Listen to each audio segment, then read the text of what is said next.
This is my 2024 Ducati Diavel V4, and she continues to be in very rough shape. I've been working on this bike for a little over a month now, on and off, and we've had some highs. Oh, there it is! 894 miles. We've had some lows. We've learned a lot. Oh boy. That is called radiator fluid. It makes me a little nervous how easy these stickers come off. Yeah, a little bit. For everybody out there who's like, you're gonna scratch your tank. I'm gonna sand it anyways, right? And although last time we saw it, it was in much better shape, it's coming along.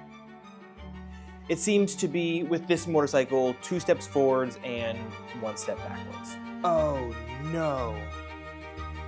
There's a crack. What? Why are you broken?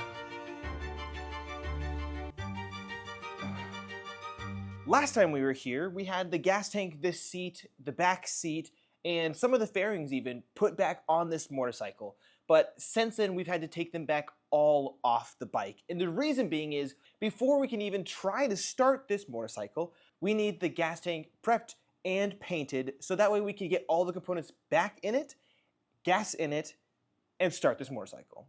My goal with this episode is to get the bike fully painted. And I know that means there's gonna be a lot of work to do still, but I've already picked out the paint color and designed what I think the bike should look like. And I'm super excited about it. But in order to get there, we still have a lot of work to do, but that's the fun stuff. So let's get to it.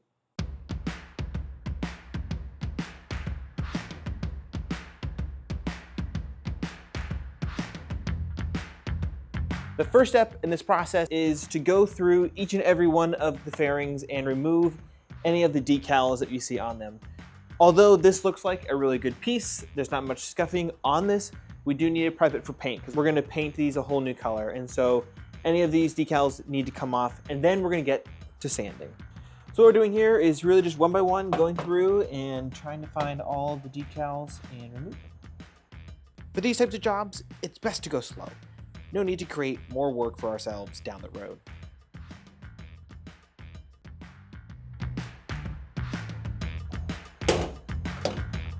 One down, a lot to go.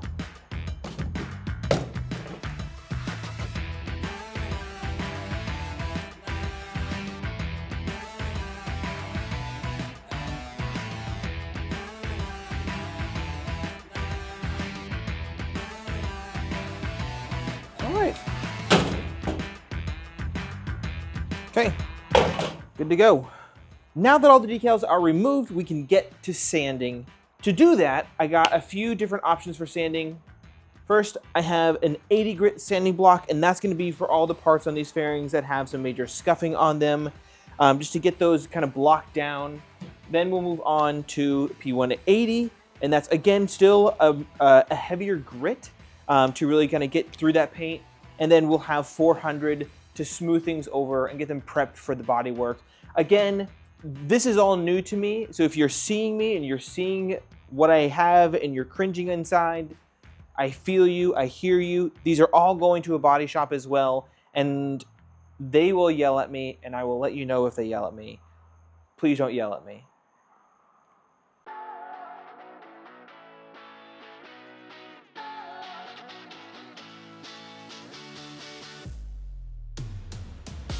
The whole point of sanding these now is to save us time and effort down the road. These fairings will definitely need more sanding after body filler, but this helps to break it up just a little bit for us.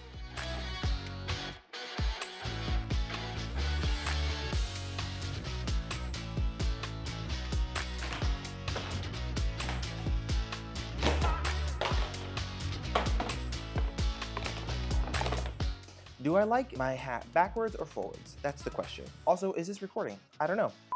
So we have finished up sanding these fairings.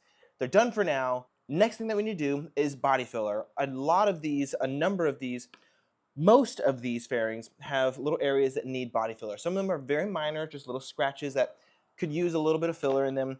Some of them are more major, where it looks like a dog chewed on them, and we really need to get those taken care of.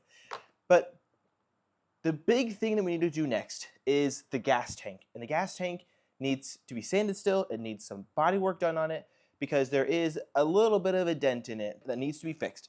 And so, first things first, before we get to these, the tank needs to come back off the bike. Let's get to it.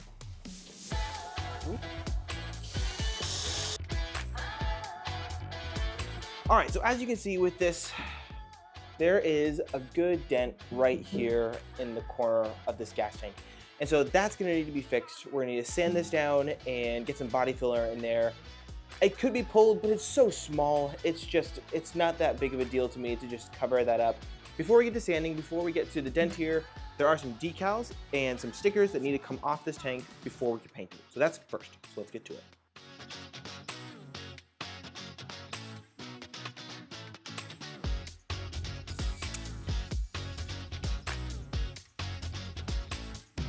Next up, Goo Gone.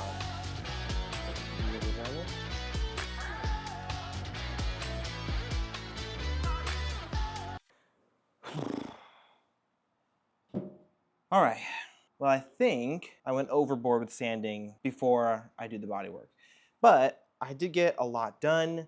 Pretty much the entire upper part of the tank is sanded to a 400 grit, and so it's nice and prepped and ready for paint. That way I don't have to do all the sanding at once. I can kind of do it in steps. This here is ready for body filler. So that's what we're gonna do next. I'm gonna take a break on sanding for right now. I am tired and sick of it. So we're gonna move on to do some body filler work, and then we'll get back to sanding. All right, so for body filler, for this gas tank, we have a good bit to do. We have the dent up here in the corner that needs to be taken care of. And to do that, we have a couple different things. One is in the actual body filler itself, and this is what's gonna be used for a majority of the dent. It's gonna fill it, it's gonna get that to a really good spot. A lot of times these body fillers will leave dimples, and so you don't want that when you get to painting. So that's why we have this here, which is glazing spot putty.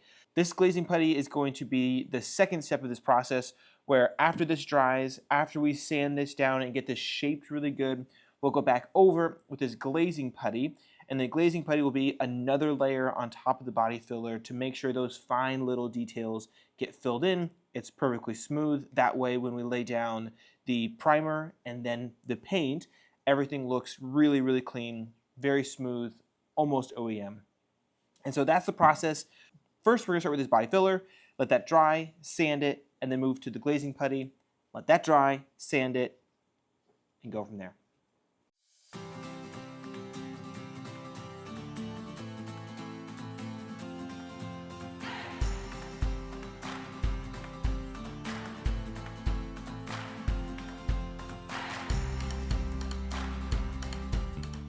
All right, we have gotten the gas tank to a really good spot. Everything is looking really sharp. It is feeling really, really good. The angle on this, at least from my perspective, I think it looks really good. It's hard to tell exactly if the angles are perfect, but from my perspective, it looks almost OEM. Once the tank gets primered and painted, I don't think you're gonna tell any difference. So I'm really excited about it. I think we're ready now to move on to the fairings. Those will need body filler as well as the glazing putty. So just like the gas tank, now it's on to fairings.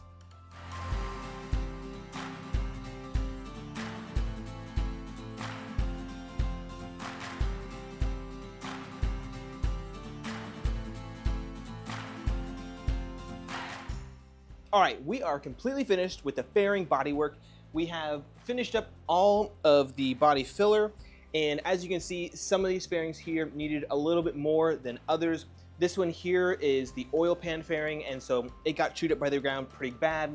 Luckily, no cracks in it. It's just some big scuffs here that we need to fill in with body filler.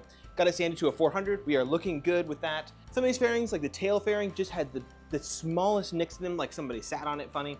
And so we filled those in as well. Not a big deal, but we were doing the work, so we might as well have. And with that, I think the bodywork of the motorcycle is completely done. We have done all of the filler, we've done all of the glazing putty, done all of the sanding, and we are ready for paint. So that's what's gonna come next. But that's something that somebody else is going to do. So for us, for me, the next step of the process is fixing a couple of pieces that were broken that need to be fixed. These pieces aren't going to need any body filler because you're not going to see them necessarily. They're really just going to be brackets to hold up some of these fairings, but those need to be fixed, and so that's what's next. Let's get to it. All right, so what we have here is an epoxy resin that we'll be using by 3M. It is an extremely fast-acting resin. It has a 20-second work time, a 1-minute clamp time, 5 minutes to be able to sand it, and 30 to paint, an hour cure. So this is extremely fast, extremely durable. I think it'll do a really good job, so we're gonna try it out, give it a shot. Started with this epoxy, we're gonna work on a smaller fairing first. It has a crack in it, and then we'll get to the radiator and the radiator housing. There's usually a mixing tip that will do this mixing for you, but me being a knucklehead, I didn't realize that those tips were one-time use only, and definitely wasted on it just trying to test out the epoxy earlier. So now we mix by hand.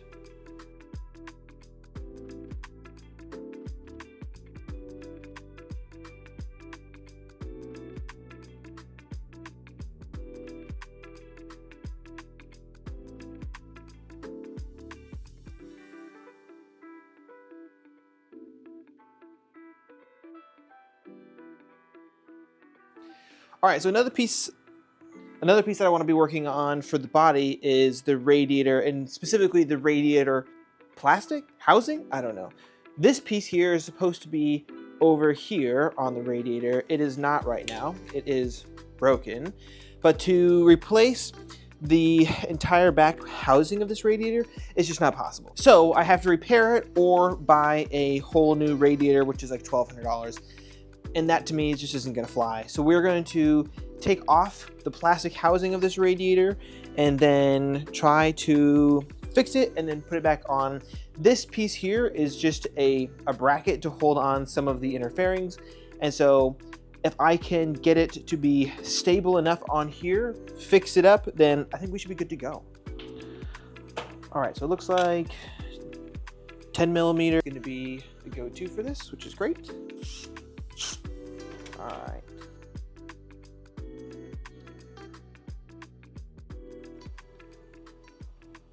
Well, that's the simplest thing in the entire world. That's great. So it's been a day or two since I started this project and it's been going pretty well. So let's take a look. All right, so what I've done is a couple of things here.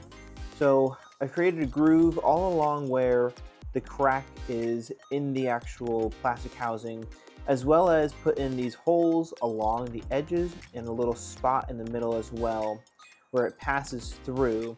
That way when I use the adhesive, it will pass through these holes and create essentially a rivet of sorts. Unfortunately, my camera decided to cut out before I could get to the radiator housing. That's okay though, it's essentially the same thing. All right, that was not nearly as easy as I thought it would be, but I did get a lot done. So let's check it out. So here you can see a good amount of the epoxy on this side holding it together. We had some down below as well.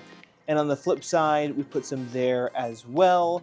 And then I have mocked up right now this metal piece that is giving a nice arch here up at the top.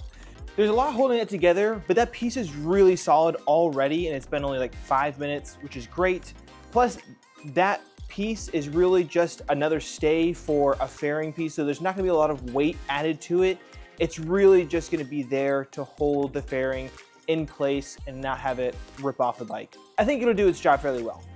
On this fairing here, I was able to reattach some of the stay brackets on the inside. It does not look the cleanest, I'll give you that, but we have one here, we have another in there that are pretty rock solid right now, so that's great. Last but not least, I ordered this gas tank cover. It's a carbon fiber piece. I got it for pennies on the dollar because it had a broken part to it. On this side here, you can see there's a really nice tab that slots in. On the other side, this is what was broken, and this is what I was able to accomplish with the epoxy.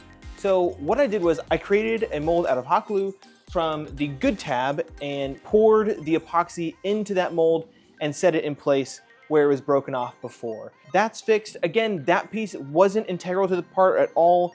It really just slotted in. I could probably have gotten away with some double-sided tape and it would have been okay, but this was something fun to try, so it worked out. All right, and with that, we are ready for the next step, which is paint. we are ready for the fairings and the gas tank to head to the paint shop for their brand new paint job, so that way we can get putting this bike back together. This tank right here is the biggest piece of the puzzle. Without it being painted, we can't put it back together and we can't start this bike. So that's really important. So next step, paint for this bike, and then we're putting it back together. We're gonna get this thing ripping and rolling. Now, I would do paint myself. I've done it before in the past, but it's something that it makes me a little nervous. So I've talked to a number of body shops in the area, and I think I found somebody who can do the bike and do it justice. So that's the plan, getting all these pieces over to the paint shop so they can get finished up and we can get this bike started. Hurricane Helene. Hurricane Helene. Hurricane Helene. Hurricane Helene. The impact of the storm can still be felt all across the southeast, including right here in South Carolina. So, Hurricane Helene.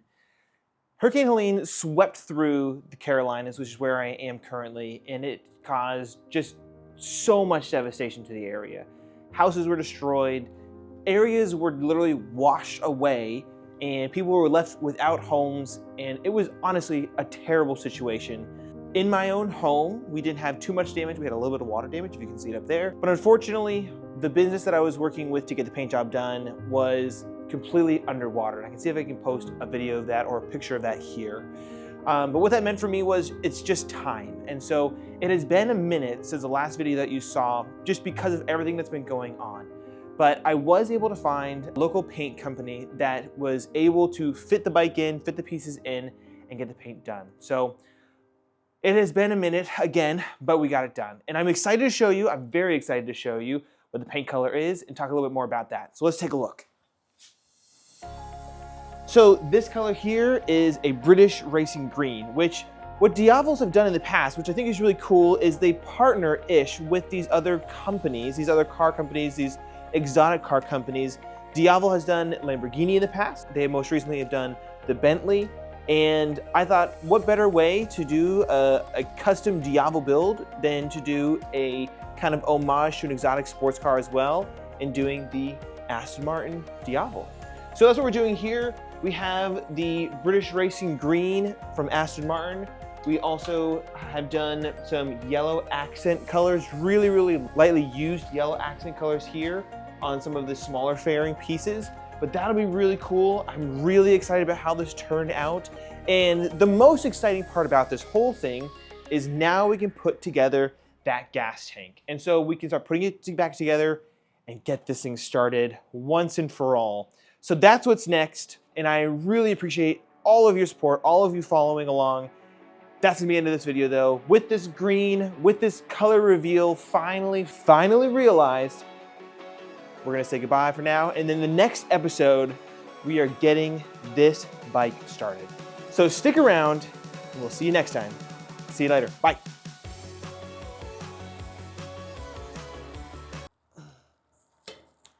This is so terrible.